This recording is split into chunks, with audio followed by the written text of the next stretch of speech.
agenda okufumbirwa omusajja omutujju omuganda ng'abanyankole tubalaba era n'ensirika. Ebyo byonna byabaddewo of course nga sinazirika naye ndowooza y'ensonga lwaki byampitiriddeko nga bambuuza baawaaliwa ne mbagamba simanyi gyali. Basically it was an interrogation. You could see bazze kutwonoona bintu byaffe naye nga main point badde banoonya mwami Kyagulanyi. Naye njagala kugumya mwami Kyagulanyi gyali yonna nze ndi mugumu. Bw'obanga olaba gy'oli nze ngenda okujjayo totawaana togeza nsonga ndala ze ziba zikujjayo gy'oli tubasinze. Kati nankwata nansitula bwe yansitudde mu bbanga bw'ati eyabadde mu maaso gange nantuga wanubulamu bw'ati naye nansitula mu bbanga. Kati ono eyambadde emabega n'asika essaati ya Nike n'agisika bw'ati. Kati nagenza okulaba nga saakwetawuluza ku basajja babiri kyenakoze n'ensamba ono eyambadde mu maaso. Bwe namusambye n'atambula oba namusambye wano ndowooza n'atambula. Kati olwatambudde ono munne n'ansika amapeesa gonna ne gayulika aga Nike essaati n'agisigaza mu ngalo. Mu sitting room mwaddemu abasajja bangi. Bwe mbanga nsobola okugeraageranya omuwendo saa kugamba nti gwe mutuufu naye babadde ng'abasajja 4 oba 5. Akutte ennyondo, akutte omutayimbwa, akutte waya z'amasannyalaze, akutte ekijegere, akutte magalo, kati bwe nakoze bwenti essaati n'ebika amapeesa bwe yansise bw'ati essaati n'ebika amapeesa ne ntambula nga ndi bwerere n'enzira mu corridor ya sitting room. Mu Uganda mulimu akasirise naye akasirise kano nga gandibadde maloboozi agatakabanira agalwanirira agavaayo okutunuulira eddembe ly'obuntu butya bwe liyimirirawo nga teririnnyiddwa. Naye amaloboozi gano mu kaseera kano tewali yadde erimu erivaayo. Ly'ery'emikutu gy'amawulire gyonna giri silent. Mu ngeri emu abantu abo badde batera okwogera simanyi mwasembadde olaba General Kayindo Tafiire ng'ayogera. Ekitongole ekitakabanira eddembe ly'obuntu wano munda mu nnyaffe Uganda kyekya Uganda Human Rights Commission. Ekyo kyo simanyi oba kyaziikibwa n'okuziikibwa obanga tebaatubikira kyafa ne batatubikira awunze naawe. Bino byonna bigenda bitya mu maaso ng'emikutu gy'amawulire gisirise. Mainstream ng'esirise tebyogerako. Ekirala bye tugenda otunuulira olunaku olwaleero yentiisa n'abavuddeyo okuteekako eddoboozi lyabwe. Ffenna tukimanyi nga tugenda mu kalulu kano waliwo ebibiina ebitakabanira eddembe ly'obuntu ebyobwannakyewa bye baawera mu ggwanga. Wakati mu kubiwera njagala kutegeeza nti munnamateeka Robert Amsterdam ng'ono munnamateeka wa Robert Kyagulanyi Ssentamu ng'asinziira mu ggwanga lya America yavuddeyo n'abaako ebigambo by'ayogera okuteeka ku nninga abakungu mu gavumenti yaffe kuno. Bino bibadde bikyali awo ne baseneta abawerako munda mu ggwanga lya America ne bavaayo ne bafulumya ekiwandiiko kino nga kikomerera nga kirabula abakungu n'abakulu abaddukanya eggwanga lya Uganda ku kutyoboola eddembe ly'obuntu, okubeera nga bakwata bannabyabufuzi abali ku ludda oluwabula gavumenti oba oluvuganya gavumenti ne babamalira mu makomera. Bagamba akalulu akawedde tekaali ka mazima na bwenkanya awamu n'okutulugunya Robert Kyagulanyi Ssentamu baseneta b'eggwanga erya America.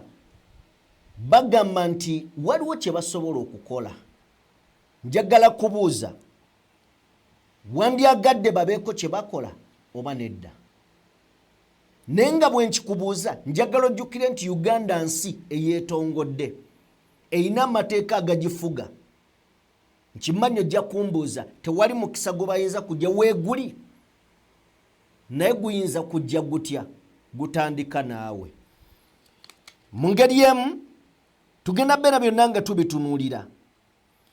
Bannaddiini bagenyuwalako mu maka ga Kyagulanyi Ssentamu era ne baanirizibwa omukyala Barbara Itungo eyabadde asaanyiziddwawo olunaku olwajjo. Era ne bategeeza nti bo ewali emirembe weewaawo we babeera, so nga n'abali mu nnaku nabo batuukawo. Kye baaleeta yali ssaala. Simanyi oba baateesa ku kyemirembe mu ggwanga tekyaliwo. Olwaleero bali wa General Museveni. Nabyo genda kubeera ng'obitegeera. Bannaddiini balina impact. Balina kye basobola okukyusa oba babeere eyo beeriira mu ssimbi gwabwe.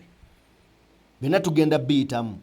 Mu ngeri emu, Dr. Nico ng'ali wamu ne Kakwenza Rukirabashaija baabaga ekiwandiiko. Bwe batyo ne bakitwala mu Netherland, Hague, bwe batyo ne bakikwanga ICC, International Criminal Court. Nsonga ki? Za kutyobola ddembe lya buntu. Era nga specifically kino kyali mu mutabani wa General Yoweri Kaguta Museveni ye Muhoozi Kainerugaba. Katono nnyo nzije twongereze okwo. Today, me and fellow Ugandans are going to deliver this formal complaint following Article 15 of the Statute of Rome to the International Criminal Court in The Hague. At the request of writer Kakwenza Rukirabashaija, one of the main victims, I have put on my suit. And here it goes into the envelope. We will be going live around 2 p.m. Uganda time. This petition is specifically aimed at the biggest criminal, Muhoozi Kainerugaba. You will go to The Hague behind bars. Bwatyo Dr. Nico ng'awera nti specifically ekiwandiiko kino kigendayo lwa Muhoozi. Era ng'agamba nti oba oyagala oba toyagala time ejja kutuuka ojja kulabikako Hague mu Netherland, ogende mu maaso n'okubeera ng'oweera ennemba n'ebyo byonna byogenda mu maaso n'okuba ng'otuusa ku bannayuganda. Mu ngeri emu, Erias Lukwago avuddeyo n'akkiriza defeat era ne yeebaza bannakampala okumukumaakuma n'omukuuma emyaka 15 obweddu nga ye muloodi w'ekibuga Kampala. Era nga kino kijjidde mu kiseera oluvannyuma lwa inginiya era Ssaalongo bali mwezo okubeera nga yamuwangudde mu kalulu akalangiriddwa olunaku olwajjo. Nzikiriza tukole bwe tuti, tujje tutandikire awo bigambo tubyogere.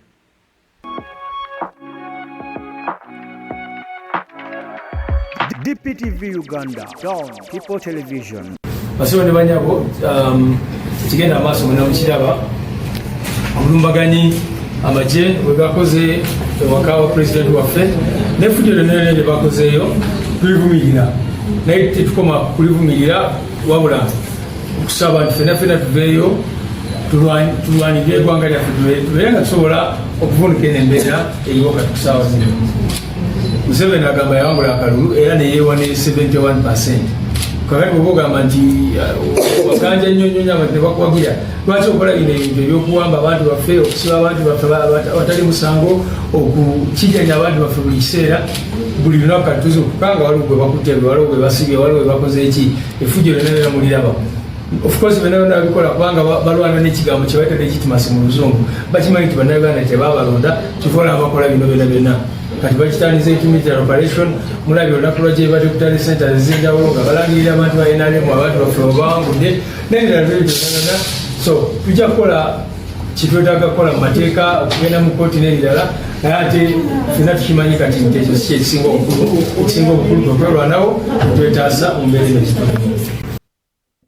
Mu bimu ku bigambo bye tuwulidde nga mukyala wa Robert Kyagulanyi Ssentamu Babi ayogerako, agambye nti bamubuuzizza waleeta muganda wo mu Kampala Central mwagala nayo mugiwambe abadde ayogera ku Lubongoya ne Lubongoya yali abaddeko muganda wa Babi ono Munyankolo oli mu Tooro I think Munyoro ekirala kino njagala kibabuuza baava ne bagamba nti NUP kibiina kya Mwami Museveni kya NRM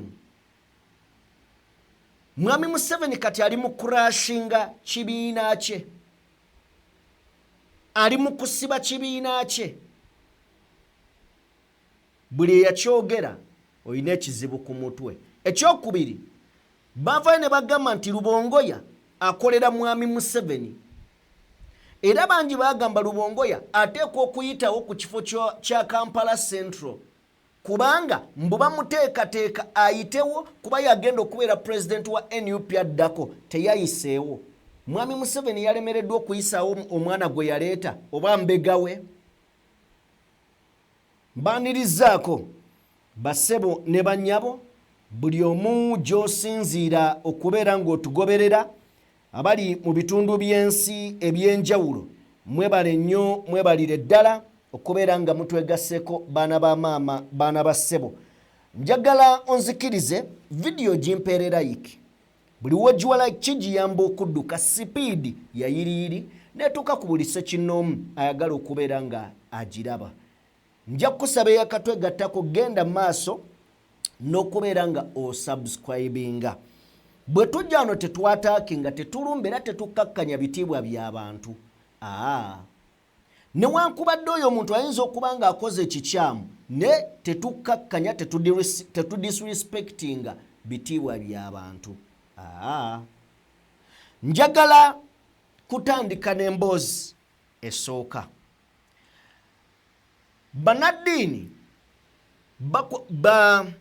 gye buvuddeko baali mu maka ga Robert Kyagulanyi Ssentamu wakati nga buli muntu yenna n'abakulembeze ab'oku ntikko mu kibiina nga balemereddwa okwakisesinga amaka ga mukama waabwe pulezidenti waabwe Banaddiini bwe bajja baatuuka nakusomera wano ng'omwana awandiise n'agamba Museveni asindise basajja be okubega ewa Bobi Wine nti Museveni asindise basajja be okubega ewa Bobi Wine yali statement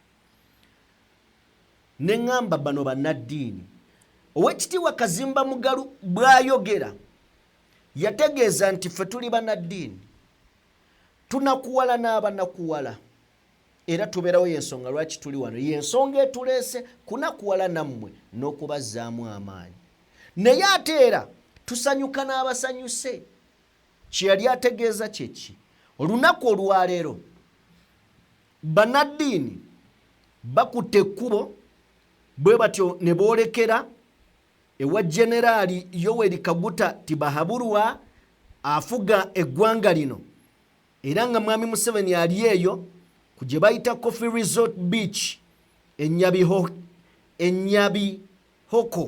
Enyabihoko mu Rwashamire Ntunga mu district era nga bagamba nti omukulu ono yawangudde awaadi eya Mustard Seed akatabo kaako mukamanyi ke yawandiika naye nyinza okukakutuma okandeetere n'otanoonya na gye kali naye Banaddiini battaka batuuse dda anti bakugamba basanyukira wamu n'awali essanyu ate era banakuwalira wamu n'awali ennaku however ebirala byongereko oba obyeyongerereko tukkaanye obyeyongerereko sikyo kale mu ngeri y'emu nzikiriza tugendeko ewa Ssaalongo Erias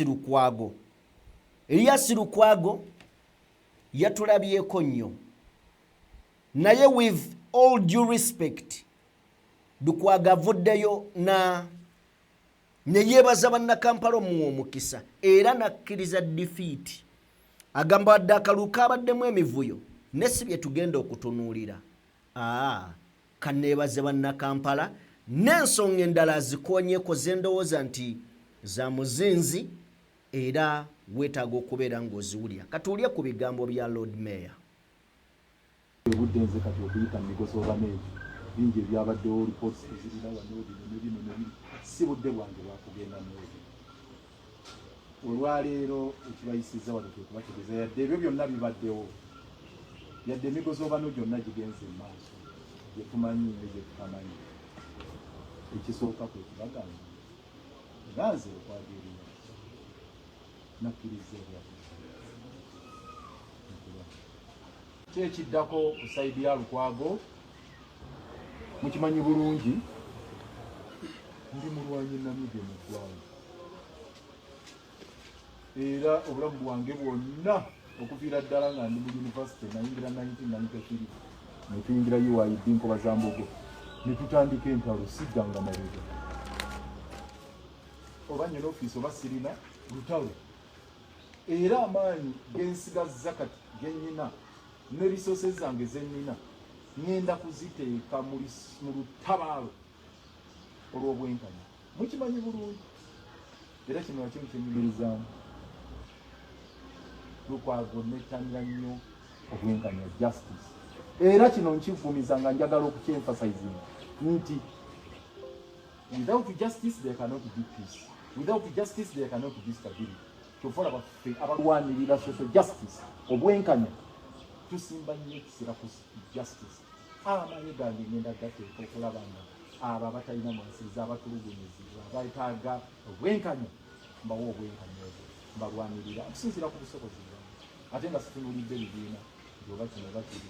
Student ndina Obedi Lutale na Besigye naye ne baganda baffe nga Muwanga Kivumbi n'abalala bendaba mu mbeera gye balimu olwataddeko ebisango abantu be batta ate ye ne bamuteekako omusango. Ebyo byonna tulina okubirwanyisa okwagala okufuna obwenkanya ne bapolitical prisoners abalala. Ogwo mulimu ngenda kusigala nga nkola nga bembadde ngukola. Ate era ekyo munjulira nti Lukwago ne bwe nayingira mu City Hall gawuni y'obwalo yasagiteeka bbali. Buli wabadde wabeerawo embeera eyeetaaga obwenkanya eryanyigirizibwa nga gawuni y'obwalo yangijjayo ne tulumba siddangako mabega, era mbadde njibeeramu nga sisasulwa nga nze nteekako gawuni yange kulwanirira bwenkanya okusinziira ku profession yange gye nasoma n'obwagazi bwe nnina ku social justice n'okulaba nti human dignity eteekebwamu ekitiibwa. Ogwo omulimu ngenda genda mu maaso nga nkola mu busobozi bwange, si kwenoonyeza nsimbi oba kwekuza, naye kulaba nti era njagala okukibuliza singa waliwo ekintu ekimu kyensaba Omukama Katonda mpa obuwangazi nkirabeko kwe kulaba Uganda erimu obwenkanya. Saba nnyo Mukama mpangazi ndabe Uganda nga buli munnauganda afuna obwenkanya ku levo ye gy'aliko. Ogwo omulimu ngenda kusigala nga Erias Lukwago bye bigambo byayogedde ng'asinziira mu maka ge watadde olukuŋŋaana lw'abamawulire okubaako kyayogera ku kalulu akawedde. Wabula agambye nti ensonga endala gy'agenda okulemerako nnyo kwe kulaba nga basindiikiriza bateekawo embeera okulaba nga famire ya Mwami Museveni eva mu buyinza n'okubeera nga efuga eggwanga lino. Mutuweeko.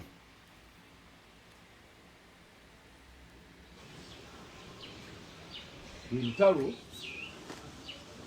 olw'okukyusa ebyobufuzi bya Uganda okuva mu famire ya Mwami Kaguteemu okudda mu mikono gy'Abannayuganda.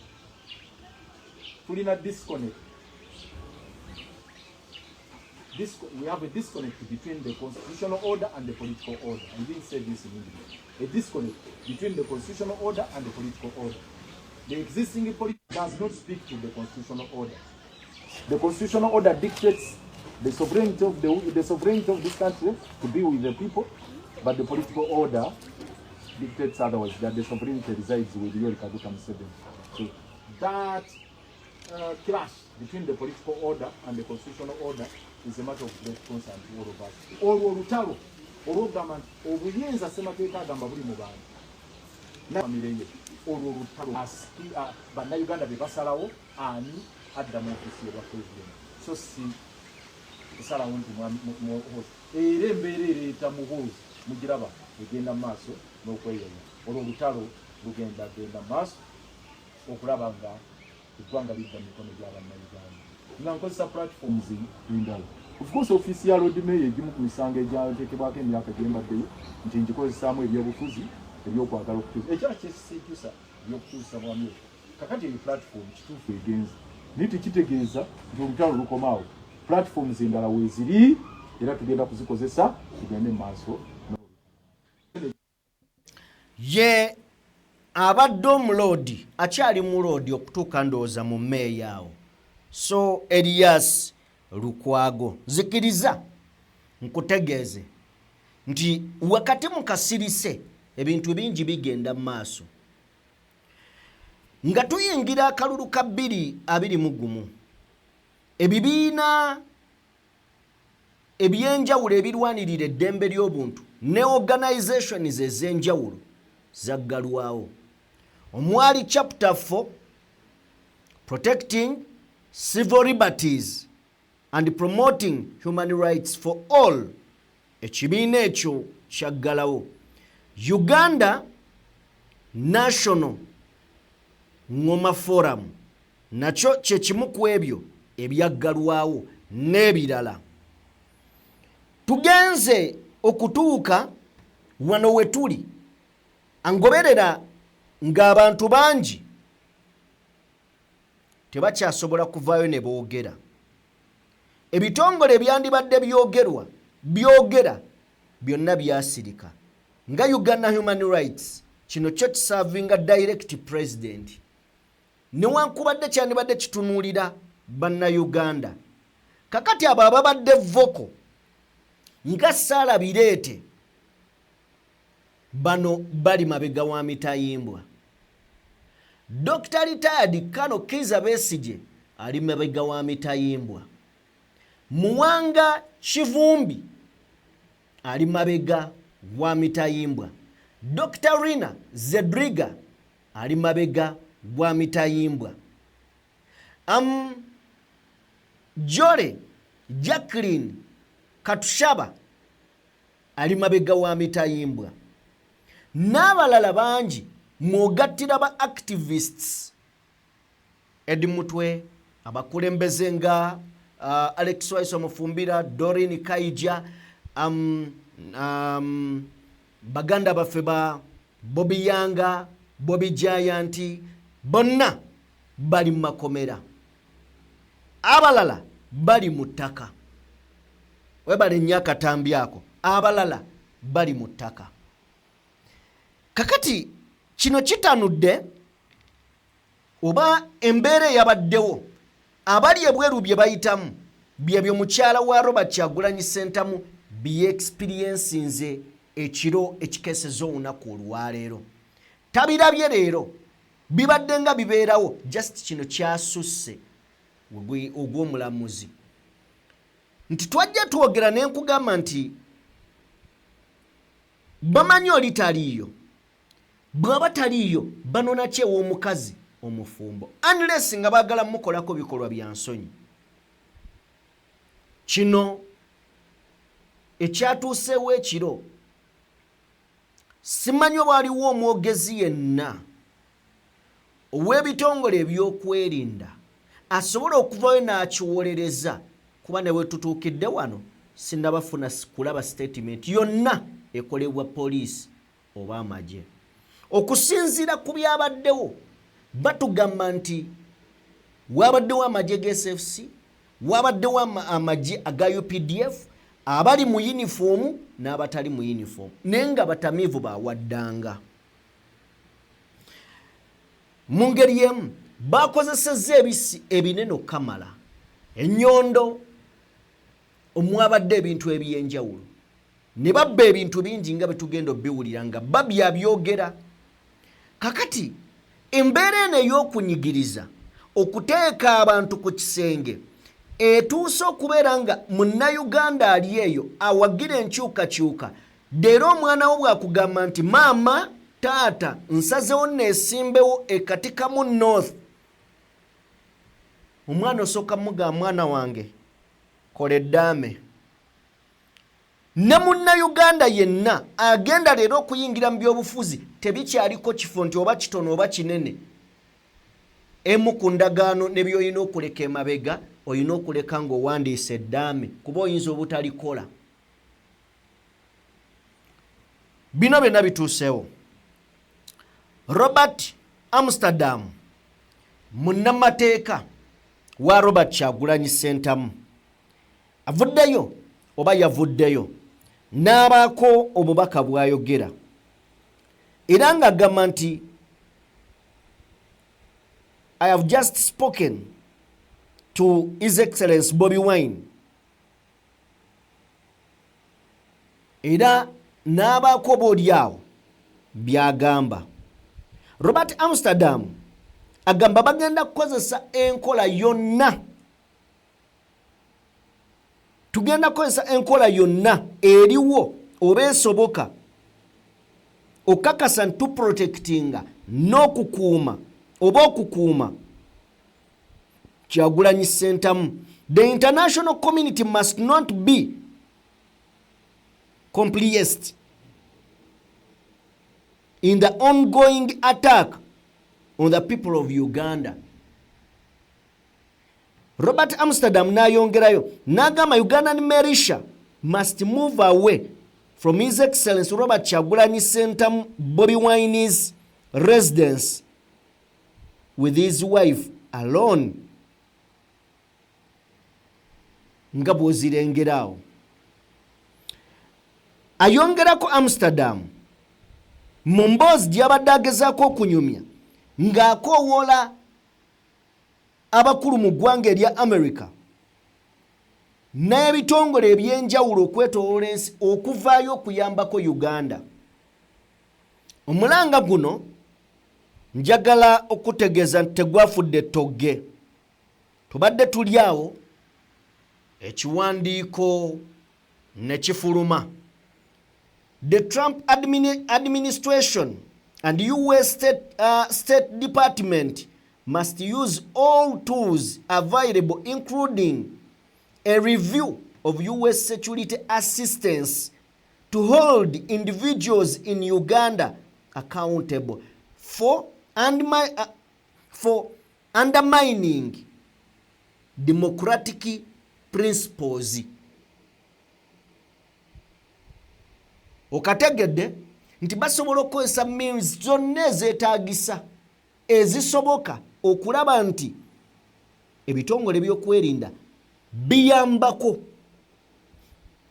bannayuganda okusinziira kwabo bassekinnoomu abagenda mu maaso n'okubeera nga babateeka mu mbeera etali ya bulijjo. Kitegeeza anytime from now to expecting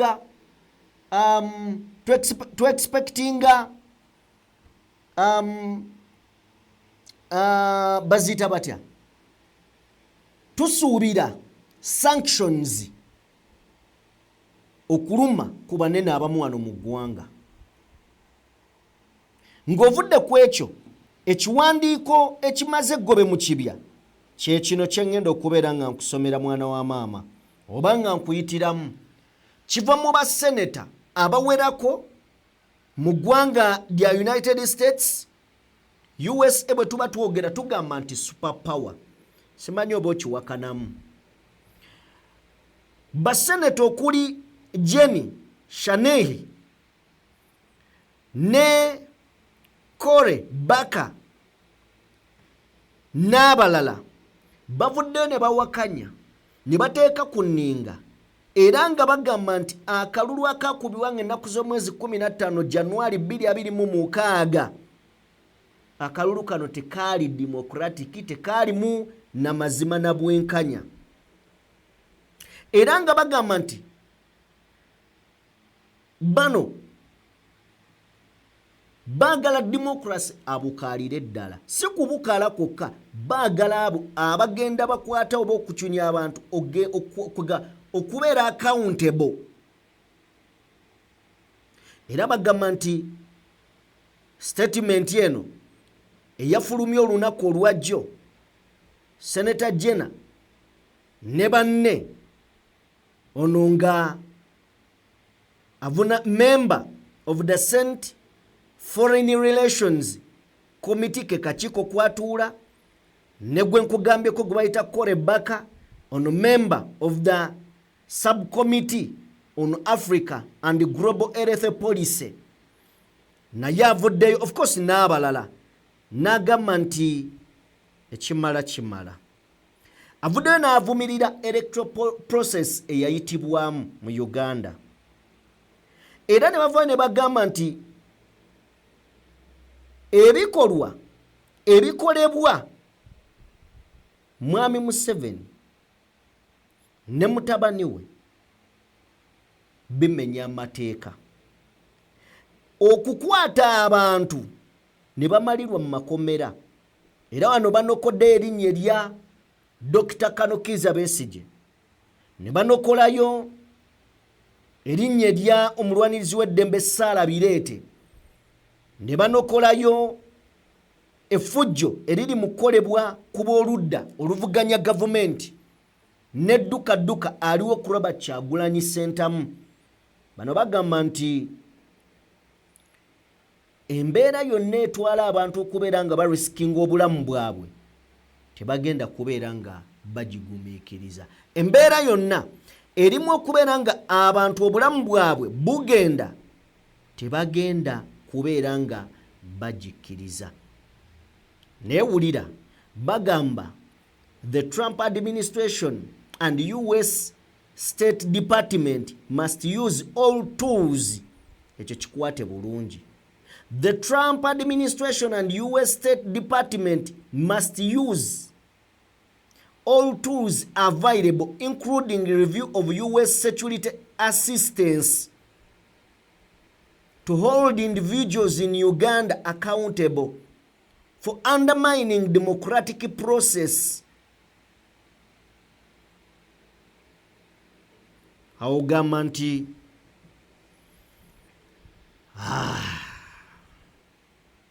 ogamba nti ki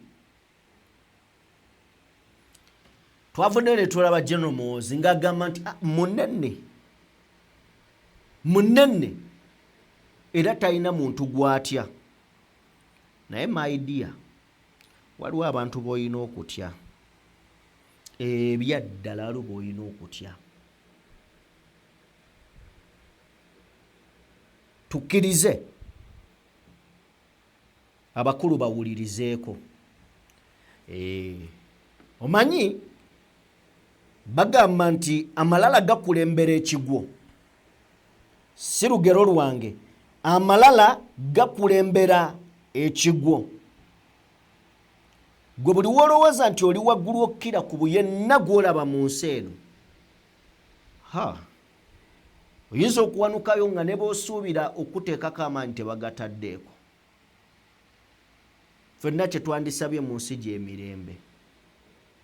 Bwe kiba ng'omuntu yavuganya ku ntebe ennene ey'eggwanga nga kiri mu ssemateeka, bwe tuba nga abantu bajja ne bavuganya naye nga gavumenti yategeka akalulu ng'abali mu buyinza ate be baagala okukawangula, obwenkanya tebusobola kubaawo. Tebusobola kukola ki? Kubaawo. Nene wankubadde ebyo weebiri tetwanditusse kussa. Ate abadde presidential candidate oluva mu race olw'okuba nti ataddewo embeera ey'akaseera akazibu nga muyina mukwata. Uganda tuluzinga abantu abalungi buli lunaku. Abasawo abalungi abeera wano agenda okutunulira nga health sector ebyobulamu bivundu. Akasente tebamusasula. Bw'oba osoma sente ziba nnyingi, bwe batuuka okusasula omusaala ne ziryoka zifuuka enzibu. Omwana olufunawo omukisa ogufuluma n'agamba nze nfulumye. Ova eno olwadde ekirwadde kyo bagamba ogenda kusanga ni Dr. Jim. Ava wammwe n'akukuba nzibu. Naye nga yandibadde akolera wano. Nyo olw'ebyobufuzi omugenzi Dr. Aggrey Kiyingi. He was one of the best abajjanja b'emitima mu nsi yonna. Naye yawaŋŋanguka byabufuzi ani General Museveni. Ate osse mukyalawo bikoze bitya lerere paka mu buwaŋŋanguse. Twava ngano tuwuba empale tugenda kulaba Dr. Aggrey Kiyingi. Shaka Ssali yali wano mwana nga nzalwa yawali lukunjiri eyo n'agenda paka ku Voice of America n'akikuba bwe yafa yatuuka okugamba kati munzizaawo e Uganda. Temunzizaayo munjokye bwokye eno mu America mutwale evvu. Nti embeera eri mu Uganda ereetedde bannayuganda okutandika okubeera nga n'emirambo gyabwe tebagyesigisa waka. Oli agamba munziike eno temuntwala eyo. Kati awo wetuli, awo wetukola ki? Wetuli mwana wa ssebo. Njagala onzikirize tulaba akatambi ka Barbara Itungo Kyagulanyi. Bakunyumiza ebinolowooza banyumya firimu naye nga byaddala byabaddewo. Wangi ogenda tuwa akawanvu ndowooza bingi oyinza okulowooza nti sinema ne bannange nga byaddala nga byaki bya ddala. Njagala owulirize emboozi eno kimanyi wagirabye naye gatta bye tukuwadde then ate ogigatteko obeeko ekifaananyi kyofuna. Gitwe.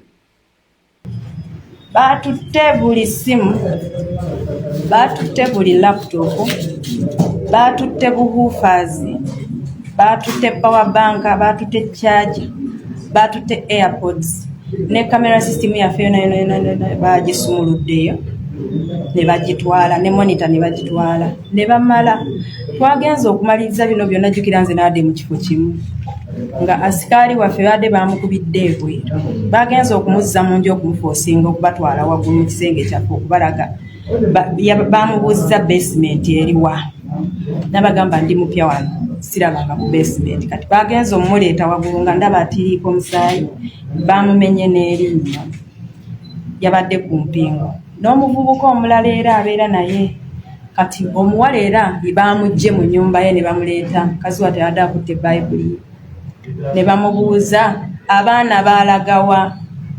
N'agamba abaana baagenda naye simanyi. Ababadde mu uniform z'amagye, abatabadde mu uniform z'amagye badde balina obukookolo ku ffeesi, badde balina emmundu. Buli omu ku bo yabadde alina emmundu ng'eriko zimagazini n'amasasi mangi. Abamu babadde bakutte ennyondo, alala nga balina zimagalo, alala badde balina emisumeero. Byebyo bye nasobodde okulabako, amushuwa byabadde bingi. Asikari yabadde alina waali kifo kyaffe waliwo woobeera oluusi abantu ne batamanya nti wooli. Nankubira essimu nga ndi mu nju naŋŋamba abasajja bangi bendaba wano bali mu kuyingira ku luno bagenda kumenya nnyumba. Nabadde maze okulya ekyeggulo nga ntaddewo akataala akatono akawabbali w'obuliri nga nina akatabo k'ensoma.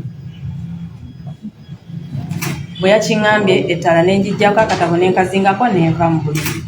Kati bwe navudde mu buliri ne njagala nzigalewo oluggi olw'ekisenge nfulume ŋŋende wansi. Naye bamaze okukiggala omutima ne guŋŋamba nedda ekyo si kyamagezi, nina okubaako ne ka evidence akalaga nti abantu batulumbye kubanga enzija gye bazzeemu nategedde nti basobola kutulekera kamera. Nenziramu nenzigulawo ekisenge ne ŋŋenda ku balkoni y'ekisenge kyaffe.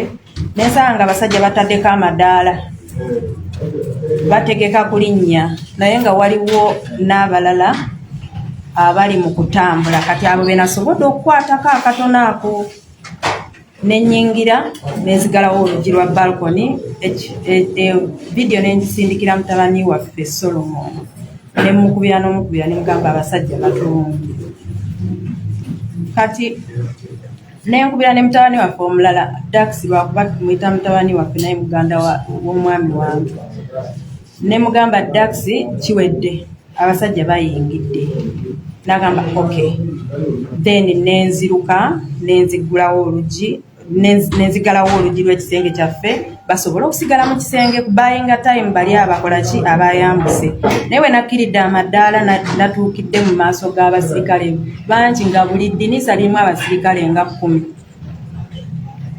ne baŋŋamba mu Lunyankole ggulawo ne mbagamba sigenda kuggulawo mwako akaseera nensala nengenda mu kinaabiro general bathroom neneggaliramu nenkubira neiba waffe omu nemugamba abasajja batulumbye mukuumire amatu ebweru kati nenvaayo mu kisenge mu kinaabiro nagenza okutuukira mu ddiiro nga bamaze okukutula enzigi bamaze okumenya amadirisa nga bangi bayingidde abamu bayise eno mu korido ne bagenda mu bisenge by'abaana abalala bagenze mu lounge abalala ne bagenda mu ffumbiro abalala ne bampitako ne bampuka amadaala nabadde ntudde ku madaala omusajja omu nantuukirira naŋŋamba tuula wano naye mu ntebe ne mugamba nedda kantuule wansi kuba nadde mpulira nga sisobola kutuula mu ntebe amaviivi ne gasigala ne ntuula wansi nanyimirira wano emabega naŋŋamba mpa essimu yo nenjimuwa bwenti namala naginteeka mu maaso ndooza yalowoozezza erimu facial recognition oba thumb gundi naye yabadde local password nagamba jjamu password mu Lunyankole nemugamba sijja kijjamu agamba jjamu password nemugamba sijja kijjamu nasituka nagenda nafuluma nayita banne abalala bana ne bajja naddamu nanyimirira wano emabega nankwata empale nadde nyambadde nayiti ya tata Solomon ne bayika kubanga ennaku zino mbadde nina ekyebikiro nga nina firimu kijja kubaawo baba twegezezaamu oburundi ebiri nansitula babadde basajja bakanyama basajja bafaanagana balina obuwanvu bwe bumu newe nabadde ntunula wansi nga bayitawo ng'olaba balina ne sayizi y'engatto yemu wadde engatto zaadde tezifaanagana but you can tell nti abantu bano they are certain size they are certain shape kati nankwata nansitula bwe yansitudde mu bbanga bw'ati eyabadde mu maaso gange nantuga wambulawo bw'ati naye nansitula mu bbanga kati ono eyambadde emabega n'asika essaati ya night n'agisika bw'ati kati nagenza okulaba nga saakwetawuluza ku basajja babiri tenakoze n'ensamba ono eyambadde mu maaso bwe namusambye n'atambula kuba namusambye wano ndowooza n'atambula kati olwatambudde ono munne nansika amapeesa gona ne gayulika aga night esaati n'agisigaza mu ngalo mu sitting room mwaddemu abasajja bangi bwe mbanga nsobola okugeraageranya omuwendo saa kugamba nti gwe mutuufu naye babadde ng'abasajja 4 oba 5 akutte ennyondo akutte omutayimbwa akutte waya z'amasannyalaze akutte ekijegere akutte magalo akutte kati bwe nakoze bwenti essaati n'erika amapeesa bwe yansise bw'ati essaati n'erika amapeesa n'entambula nga ndi bwerere n'enzira mu korido ya sitting room bali kati bwe nagenze mu korido awo mwabaddemu abasajja abamu nga of course kibeesitaza abamu batunudde wabbali abalala ne batunula wansi naye mwabaddemu abadde tebafaayo kati mwabaddemu omu yayogedde mu Luganda naga nedda mama mmudize essaati ayambali kati omwami n'anona essaati oli yabadde agisudde wansi omu n'aginona essaati n'agamba wanika emikono oyambale essaati nemugaa nedda mpa essaati yange nja kweyambaza n'agimpa n'engizzaamu bwe nagizizzaamu omusajja ono era eyansitudde wano n'ayuza amapeesa n'akwata ebitutwa by'enviiri zange nansitula nantwala paka ku pool mu sitting room yaffe mulimu pool erimu nankubako face nankubako omumwa guguno ayulise namala okunkubako namba leta password nemugaa sijja kikuwa ebiseera byonna twabadde twogera Lunyankwe kubanga lwe yasazeewo okwogera nansika nanziza wansi nenteka omutwe wansi bantuddeko abasajja nga bana nensirikira wansi awo ne baŋŋamba leeta paasiwaadi y'essimu ne mbagamba sijja tujja waliwo yabadde abakomandi ngaawo omulala nayingira naderada muveeko ne banvaako nensigala nga atudde awo katumwako akaseera nawulidde ekibugumu nempulira ememe ng'ensinduukirira nempulira ng'emirembe gimpeddeko nensaba ku mazzi ne bandeetera amazzi kuva mu fumbiro nenywako nensaba n'amalala ne bannyongera kati mu ekyo ekiseera nawulidde nga sikyetegeera ekibugumu nga kingi ndowooza simanyi kyantuuseeko nenzigwamu amaanyi nagenza okwesanga nga neebase ku veranda wabweru neebase mu ndowooza amazzi nagasisemye nga we neebase naye nga buli omu yagenze